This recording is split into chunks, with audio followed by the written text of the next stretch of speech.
and Yeah, welcome back to KindaSound. We're very pleased to have Dr. Nair with me today. How are you, Doctor?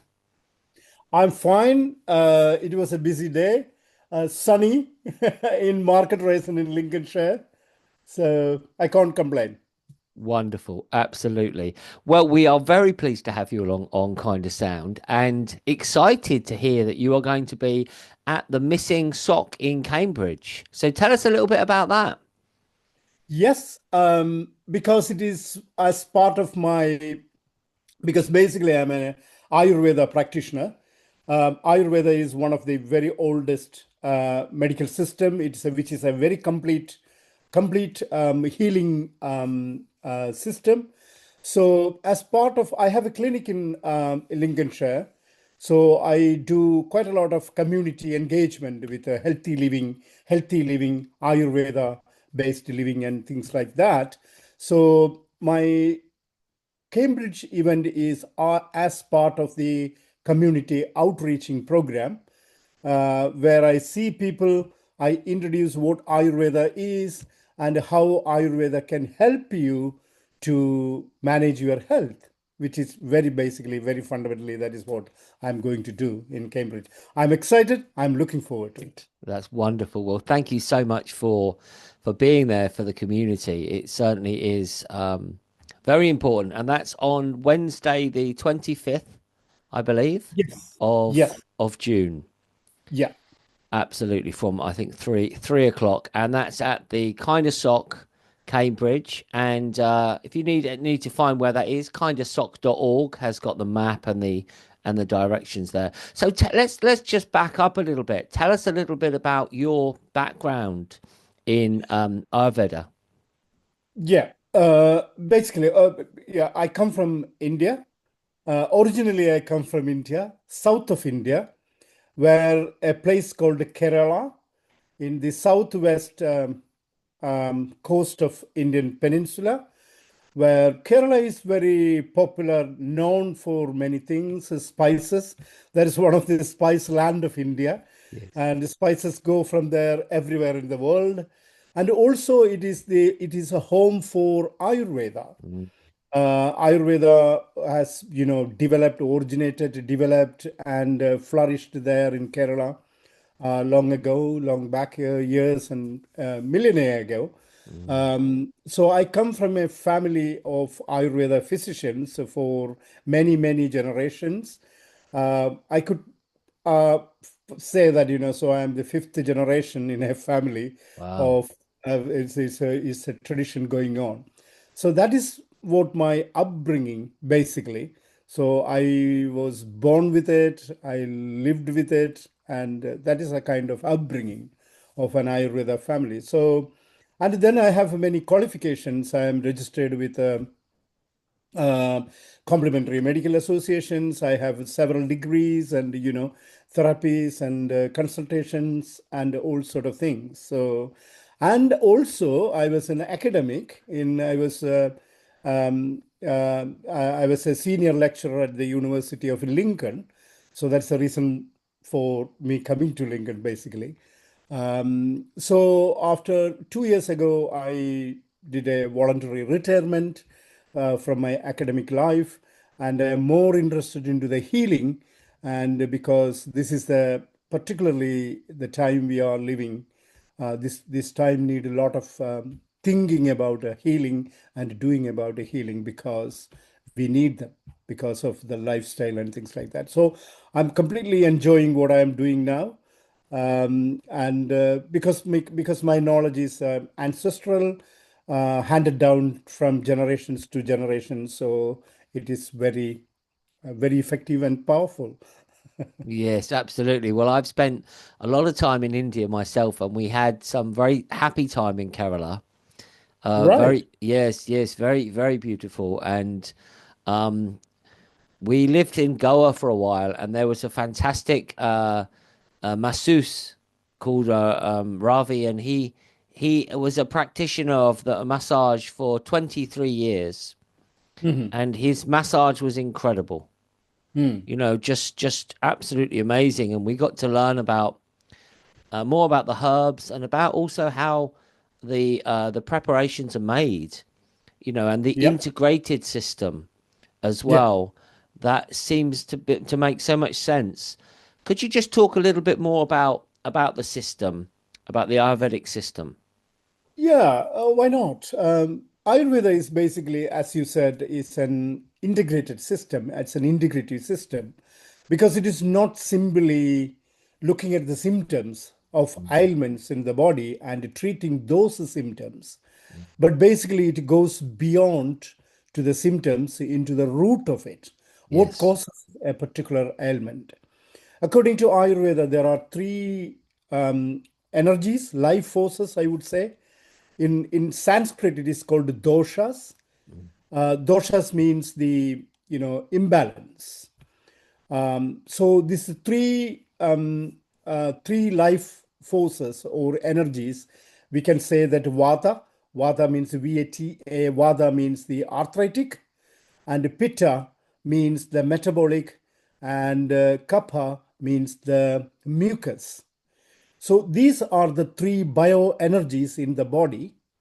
The balance of these three bioenergies, we call it health. Health is the balance of these three energies. But if there are imbalance in these three doshas, and depending on which dosha is imbalanced, and potentially you will get some kind of illness and disease related to that particular imbalance. So, what propose, uh, Ayurveda proposes is to look at these imbalances. So, what makes this imbalance? How to bring them into balance. And each balance will have, think about three boxes in front of you. And in Ayurveda, there are 4,000, 4,448 diseases are identified and listed in Ayurveda. Think about these three boxes in front of you. One box is arthritis, another box is metabolic, and another box, the last one is for mucus. And this 4,448 diseases can be divided into three and put it into three boxes. I'm making it very simple, Sure, the sure. analogy.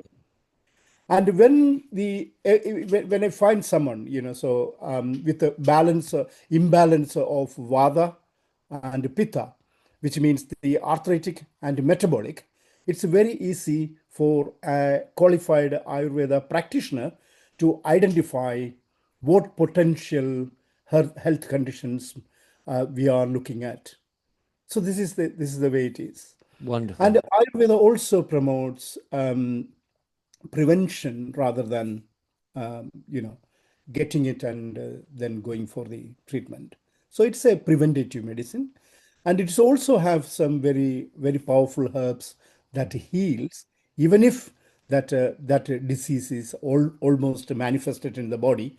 So we can have curative and preventive approaches, but it is more about the preventive approach to maintaining your daily routine, the food you eat, the conditions in which your mental and physical conditions. Because if you have a if you have anxiety, if you have concerns, and your mental health is not very well, and that will have a very strong impact on the body, and the other way around as well. So it is, in that sense, it is a holistic approach to your health and well-being.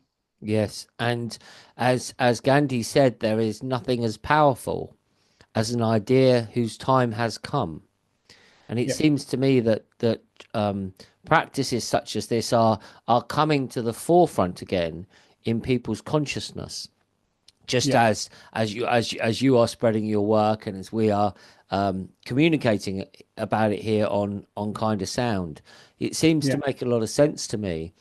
We met with a doctor in India, and he Hmm. said that there was a preparation that they had spent 9 days Yeah, collecting the herbs, yeah, and in the collection of the herbs they had been chanting mantras. yeah, And I thought, what an incredible difference that was than pharmaceutical medicine, Yeah. and also even um, Western herbal medicine, Mm. where we are buying bottles on the in the health food shop possibly that have no consciousness in them. They have no blessings, intention in the Yeah. preparation. Yeah. So it seems that it's exciting, isn't it? That more people are waking up to it. Yeah, absolutely. Because you are part of your, environment, and you are part of this universe. And, so there is a balance in the universe, including you. So in the some of the classical texts, I can't explain why that has been written and why that is this way. I don't know. But some of the classical texts, it says that before you get the medicine, ask the permission to the plant to get Mm, it. mm, So it's not an aggressive thing. It's mine, I can take it. mm. That's not the way. You are Yeah. part of it. A plant is part of it. The Mm, birds and the animals and everything is part of this whole rhythm and the whole universe. You are also being part of it. If you mm. think in such a way, you can see a beautiful world around you. So Oh, everything yes, everything you receive. wonderful. Yeah, it's created for everyone. But we took, for if you know the human history, we took over we exercised the power around the globe, and we took everything from the globe, from the earth.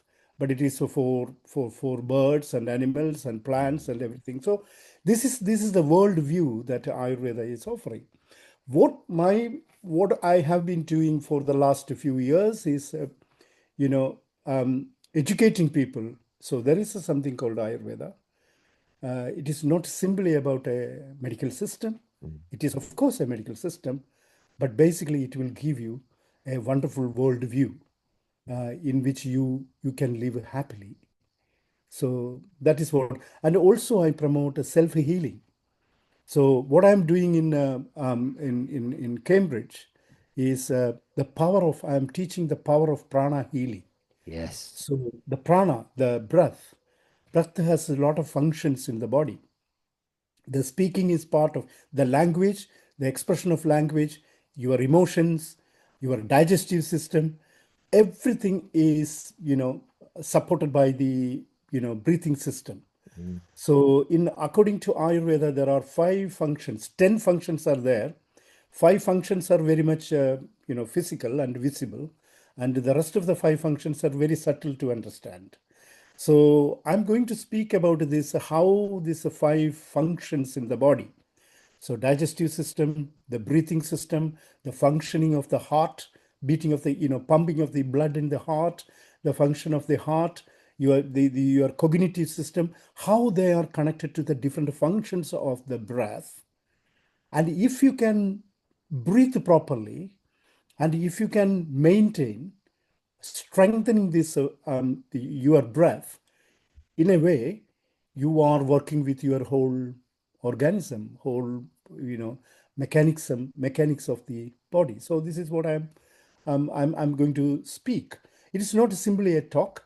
It is a workshop-based talk in which I give some examples to practice, and then they can feel it and how it goes, and then I explains the theory behind it.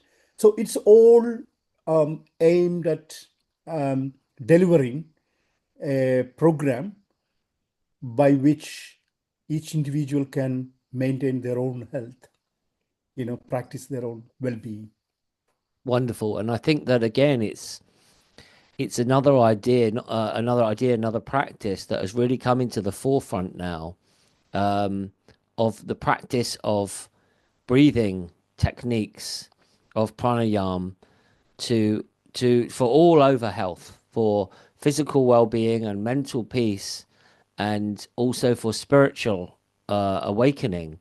Um, Yogananda said the if India would have just given the world pranayama, it would have been the most royal gift. But of course, then we have many other things that India has given to the world as well, like saffron and turmeric and all these things. But so yeah, this sounds a fantastic workshop. It really does. And thank you so much for offering it. I've got the flyer open here on my computer. Um, and if people want to know more about it, I if what have we got the website here? Yeah, auslifecare.co.uk, is that right? So yeah, that's yeah, that's right. AYUS lifecare.co.uk, and it's a Yeah, beautiful, absolutely wonderful. The benefits of it: emotional regulation and healing, improve physical health, pain management, better sleep quality, stress and anxiety reduction, enhanced vitality and mental focus, integrated whole person healing, and addiction management. I mean, who doesn't want that, doctor? yeah, yeah. Basically, yes, everyone needs that. Yeah. So, also you can see that, some of the symptoms in the same flyer, you can see that. How do you know that? The basic question is, how do you know that there is an imbalance of the prana Mm. in your system? So if you have a chronic fatigue and low energy always, which definitely it shows that there is a lack of flow of the air in the in the body. Prana is contaminated. Prana is blocked. If you have irregular palpitations and irregular heartbeat, there is something. Basically, it is a vada, the arthritic imbalance, and it also have poor digestion, appetite loss, insomnia, disrupted sleep, weakened immune responses, anxiety, depression, mood swing. All these things in a daily life, in a day-to-day life we are facing, has got a deep root in your breathing system and in your dosha structure in the body. So it's a highly important to know all these things, because which had been out there for the last 5,000 years ago. It's Yes, not 5 years, 50 years, 500 years. It's 5,000 years.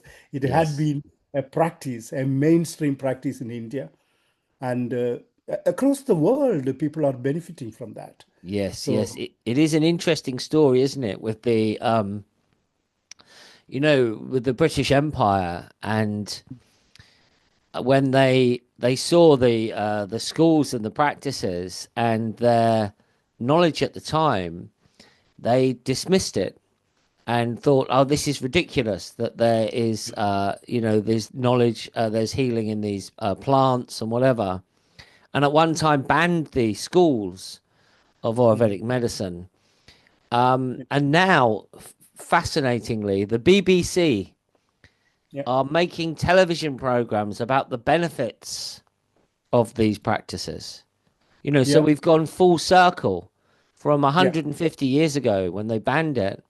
yeah, And of course, that in a way spread the practices around the world, mhm. in England, in America, and the movement of the yoga practices and related healing systems. And now we're in a position where it's a global movement, isn't it? It's a global knowledge, worldwide knowledge, which, as you say, though, still has its roots very much in Kerala. Yeah, exactly. Because World Health Organization has a chair on Ayurveda.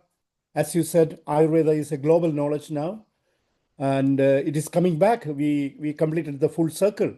And one of the things which we have to be, I'm very proud of, that is it has got an inherent strength to sustain Yeah, that knowledge. A yeah. sustainability of that knowledge is really important. Otherwise, if it is a fake thing, it wouldn't lasted for this all these years. Waited for people to come and, Yes, yeah. yes, So which yes. means that That's true. Yes. exactly, the sustainable, it's a very sustainable, very, very natural, sustainable medical tradition. So that is why it had come back with, with a lot of power. And Mm. your mention about yoga is also really important, because yoga and Ayurveda, yoga is a world knowledge now, although it originated in India, but it is a world knowledge, same as Ayurveda.